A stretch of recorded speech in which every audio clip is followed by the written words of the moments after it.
have a direct association between scintillation and bubbles. I have a way to double the business of Alka-Seltzer. To use your bathroom on your floor. The joys of the schoolyard fistfight. Promulgates an unrealistic view of life which puts pressure on other people and they feel inadequate because they're not living like that. Tremendous FOMO. You know, there's that old expression, beer muscles. After drinking too much, you get into fights because you have beer muscles. Goggles. Barbershop quartets. And levity, I'm all for, because there's a lot of reasons to be unleavened.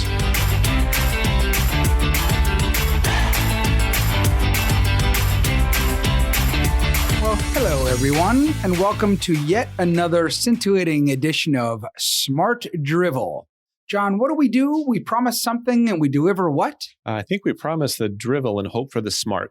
Okay, so this is Kurt Schneider. I'm John Ellenthal. And welcome to another episode of Smart Drivel. What do you think scintillating feels like?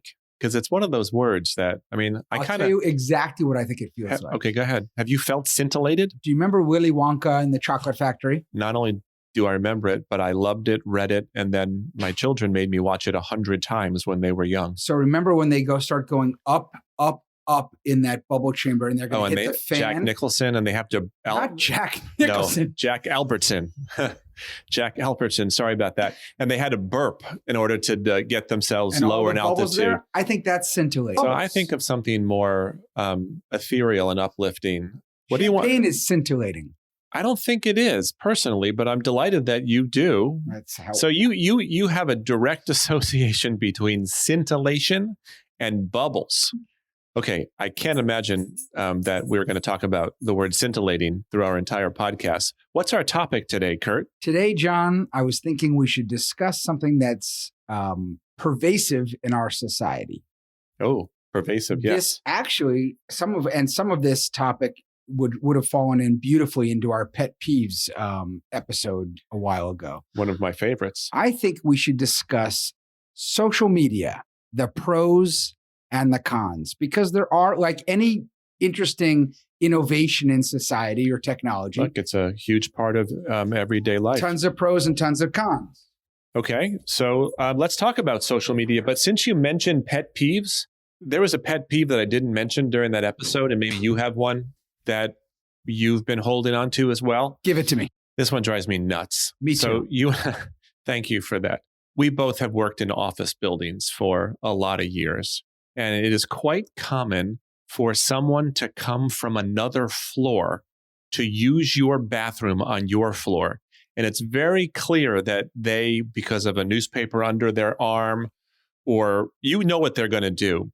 And it drives me nuts that they have to leave their floor and come to my floor so they can drop a deuce. What's up with that? They're not known on your floor. They're not. I understand, so but they can be incognito. I know why they do it, but drop the deuce incognito. I don't think it's right. I don't have an issue with it. So I thought of a pet peeve too. Yeah, and that's what got this whole one that we're trying to get to about social media. We're getting there. I was walking down the street in New York City the other day. I almost ran into probably 17 people who were not looking up, couldn't care less where they are in their own bubble, looking down at their damn phones, texting, do whatever. And they have AirPods in. And they're just walking. And people be damned, people in strollers be damned, pets, old women, old men, anything. Huge pet peeve. Get off your damn phone, look up and be and live in today's world. And today's world is not on a phone, it's around you. Wow. So that would be a con for me. Once in a while, our emerging curmudgeonly selves comes out. So that's a wonderful transition because they're almost certainly on social media or having a video chat or playing Candy Crush. So social media, I looked up scintillating, by the way. It's sparkling or shining brightly. Where do you get burping? Sparkling, bubbly. Brilliantly Sparkling and champagne. Excitingly clever or skillful, not burping bubbly. And bubbles. Now, I think effervescent is a bubble word. Yes, I don't think scintillating is a bubble word. You asked me what it conjured up, and that's what it conjured up. Can you tell me There's no wrong answer. Social media, please? Well, before I tell you about social, Pros a pro and of cons. social. Okay, but before we do that, can you just level set and tell me which social media you are actively a part of? No. No, you can't because you don't want to. I won't. Okay. So I'm a regular user of Twitter. In fact, I spend what is absolutely an unhealthy amount of time on Twitter. Are you equal?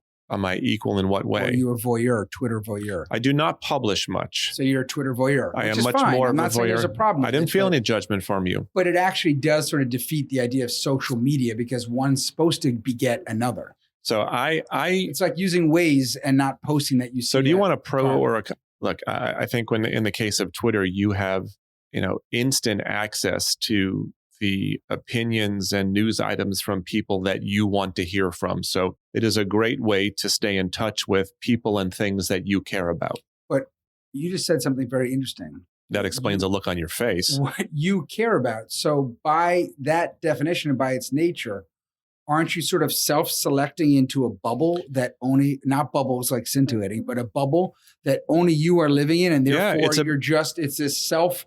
It's an echo chamber. It's sure. Yeah, look, I think that's true of any curated media, whether you're self-curating or you rely on the editor-in-chief of some publication or news program. You're basically, quote unquote, paying someone with your attention for them to look at all the messages and stories and things going on in the world and figure out which ones are worth sharing with you and which ones you're worth investing your time and attention in. There are people who don't read just the New York Times or the New York Post or the Wall Street Journal, but read all three. Yeah, there are. So there are people who, look, you can follow people on Twitter that are from very different walks of life and very different points of view. I think one of the cons, though, is because of confirmation bias, we tend to follow and read people who say things that we agree with.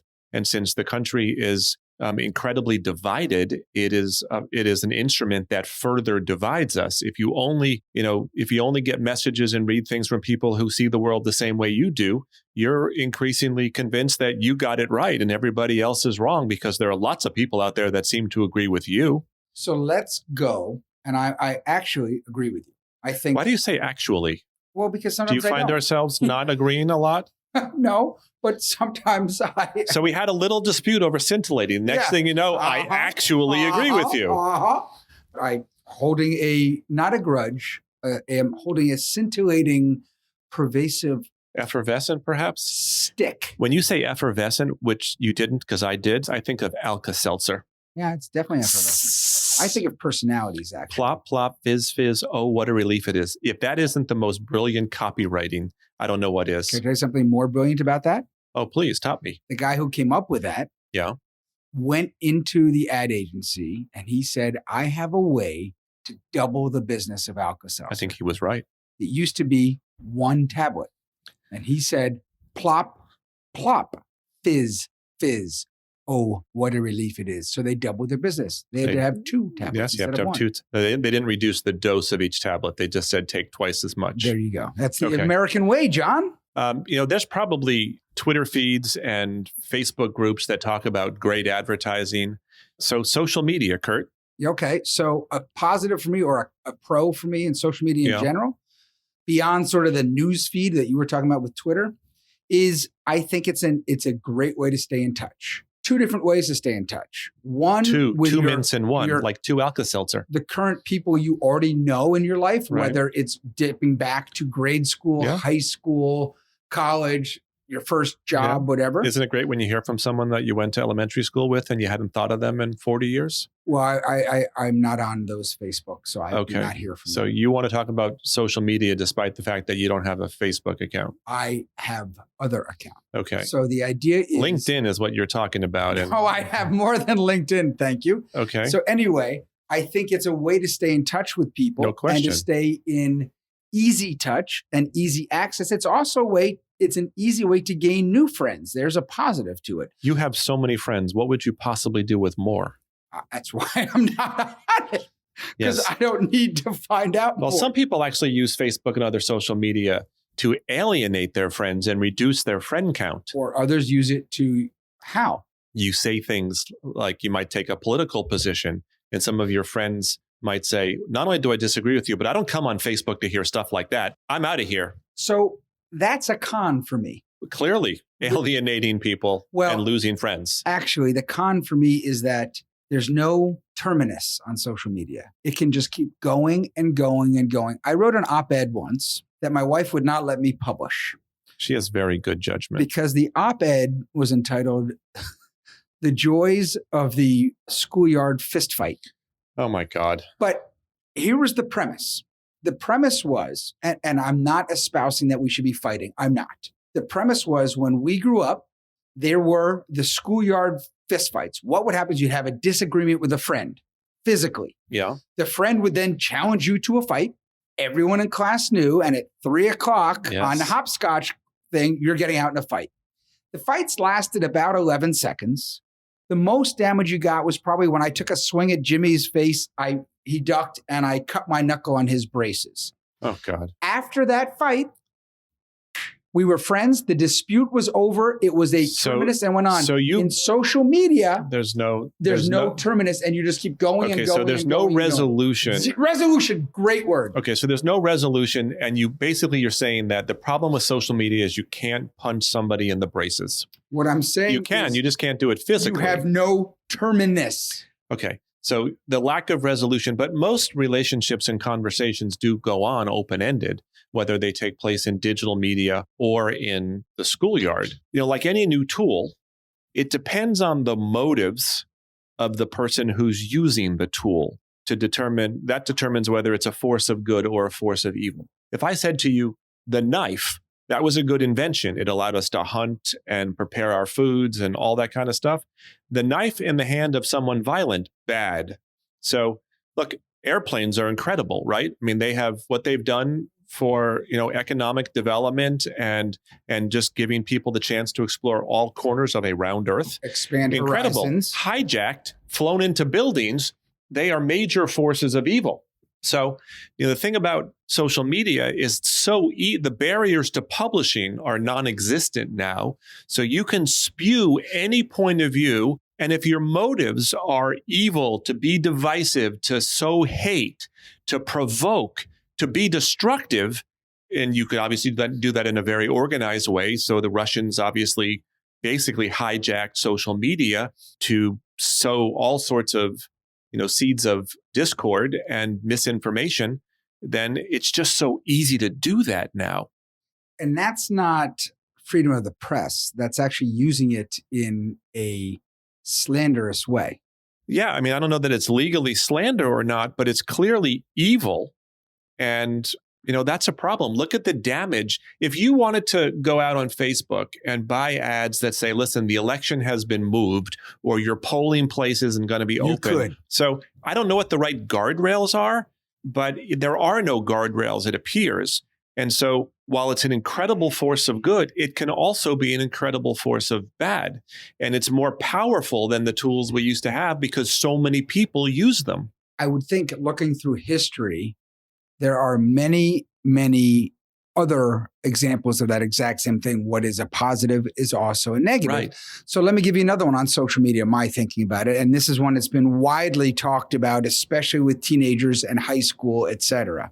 For something that bills itself as social media, it's decidedly antisocial in my mind, especially the Instagram, Snapchat, TikToks of the world, because the way people use them. Kids, and I won't even say kids, I will go from however age all the way up to 20s, 30s, 40s. People use it to present their best selves. Yeah. That is not reality. Yeah. Exactly. But they're presenting that.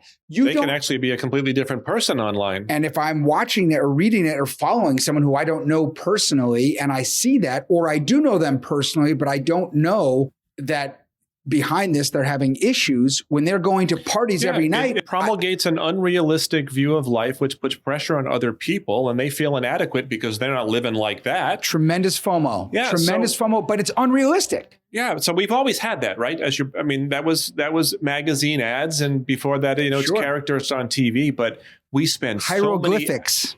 Okay, and then there were apparently very unrealistic body image issues in the hieroglyphics. Yeah. So back to caves, we've had this issue. So basically, we are the same as we've always been because evolution doesn't really move that fast. Our tools keep changing, but with each successive, generation of tools, the upside gets greater and the downside gets greater. Look at drones. which have nothing to do with social media, I'll point out. But it used to be that if you wanted to do things in space, in the air, you had to be a nation or a nation state. Now somebody, from their bedroom or basement can actually control airspace. That's a positive. And well, if you're getting your groceries delivered, sure. But if someone's dropping some sort of biological weapon, on a very specific group of people, it's just the stakes seem so much higher now. So are we old? Is that the problem? I think here? What you're saying is you want to be an Amish person or a Mennonite and go back and live that because what we're talking about. I don't think I look good with a beard without a mustache, though. But there is an opportunity to advance. I think each of these tools, because they're so powerful, in the wrong hands can be devastating. By the way, let's talk about bullying because, that's obviously a big con of social media. And since you're a fan of fistfights in the schoolyard, how do you feel about the bullying that goes on? I think it's horrendous. And I think people hide behind it and it's so easy to do something quickly, boom, boom, boom, because guess what? It's my whole issue with social media in general. For something built as social, it's antisocial. It's a substitute for human interaction. And you're not interacting. And so, do I have, there's that old expression, beer muscles. After drinking too much, you get into fights because you have your beer muscles. Goggles. You must be looking at your biceps with your beer goggles. These are beer muscles. You think you're stronger than you are. Yeah. There are social media muscles. Look, there's plenty of things you would say to somebody that you wouldn't be willing to say to their face. So it is a perversion of human interaction. So I'm with you there. So what was our social media, by the way, 20 years ago? Or what was that killer app? Email. And what did it do in the workplace? 90s, right? People would sit there and they'd get mad at someone via email. And I used to tell people, get up, walk the 8 feet to the other cubicle and have a conversation with the person. Don't say, you didn't do this and try to run away from it. Well, you bring up a good point because one of the big challenges with these written asynchronous media is that the tone of the message is supplied by the reader. And so someone could say something that's completely benign, but you read it with whatever filter you've got going on at that moment. Absolutely. Whatever story's in your head, next thing you know, you're pissed off at that person when they did absolutely nothing. That's right. So intent gets lost an awful lot. By the way. Yeah, well, the intent is supplied by the reader. That's kind of a problem. That's the issue. Yeah, right? Well, we agree, even though, we actually agree. You give up the intent to the reader once you put it into space. Right. Well, that's always the issue with the written word, but so much of our communications are written now that anyway. Number one. We should talk about cat videos. The number one viewed artifact in the British Museum. Rosetta Stone. You are correct. Woo! You are correct. The Rosetta Stone changed everything. Tell me more. Well, before the Rosetta Stone, which was found in like the 1860s or something, when some army was trying to rebuild something or whatever, it popped out of the ground. What it did was it allowed us to understand what the language of the hieroglyphics were. We had no idea decode it, yeah. what the hieroglyphics were. All right, Kurt. So one of your many charms is that you have an extraordinary, elite command of history. Scintillating, some would say. I don't think so, because there's nothing shiny about it. Okay. And I don't think, there's been burping throughout history as well. So we probably should discuss the most famous burps of all time. But you raised an interesting topic, and that is the social media of the 90s. So go back in history and give me the social media equivalents of different periods. Was there any many-to-many communications throughout history? War, I guess, would be one. But give me a many-to-many communication. The commandments? Many-to-many. So God many to many. Yeah. So if you believe in a plurality of gods, is that a proper use of plurality? Sure. Okay. Yeah. Let my people go. Did you see History of the World? Yes. That's such a great scene when Mel Brooks. I bring you these 15 10 commandments. Yes. You know what? I still, so Mel Brooks, wow. You know what? Is he alive? Yes. I'd like to be connected to him on social media. He and Carl Reiner. I'm going to follow them both on Twitter. So they're both in their late 90s. Yeah. Every night they have dinner together and watch Jeopardy and laugh. Is Jeopardy funny? It depends. I don't, you know what? Depends on who the contestants are. Is a cat video social media? Well, no, I pointed that out because when YouTube and Facebook were first sort of figuring out their use cases, we spread a lot of stupidity around, but highly entertaining stupidity. And levity, I'm all for, because there's a lot of reasons to be unleavened. Like bread. I was thinking of Moses again. Gossip? Okay. I think gossip. I think you got something there. So gossip, I mean, that's obviously just a pure not good thing, because gossip has a seriously bad connotation, right? But it could be good. Give me a good gossip. That guy, John, is so handsome. That's not gossip. That's gospel. Yeah, exactly. All right, Kurt. So we've made our level best attempt to talk about social media. Yeah. But since this is Smart Drivel, we ended up covering a lot of territories and categories that have nothing to do with social media. We sounded like a couple of old guys bemoaning kids, and this is like we're bemoaning rock and roll if we were parents back in the 50s. So Kurt, you want to wrap us up? You sent us out. You want to bring us home? So all I want to say is, you know what? We talk about historical stuff, we talk about random stuff, and we talk about stuff that happens today. And social media is a big part of our life now. I wonder, John, here's how we're going to leave it. What will be the social media in the future? It'll all be done telepathically, I can tell you that. I think we're going to connect the brain in ways that don't require that we communicate through our mouths. Like the first fish that walked out of the water. Amphibious, Imagine baby. being there for that. You're sitting there. Amphibious, baby. You're lying on the beach trying to catch some rays, and this fish suddenly... What the hell is he doing? Yeah, that's a great moment. That is a great moment. Right there in the time, the first one I came out and said, "Hey, I'm walking." Yeah. All right, I think we're done here. All right, I think that's a merciful thing to say and Until next time, our audience. This is John Ellenthal and Kurt Schneider saying goodbye, and may your lives be filled with smart drivel.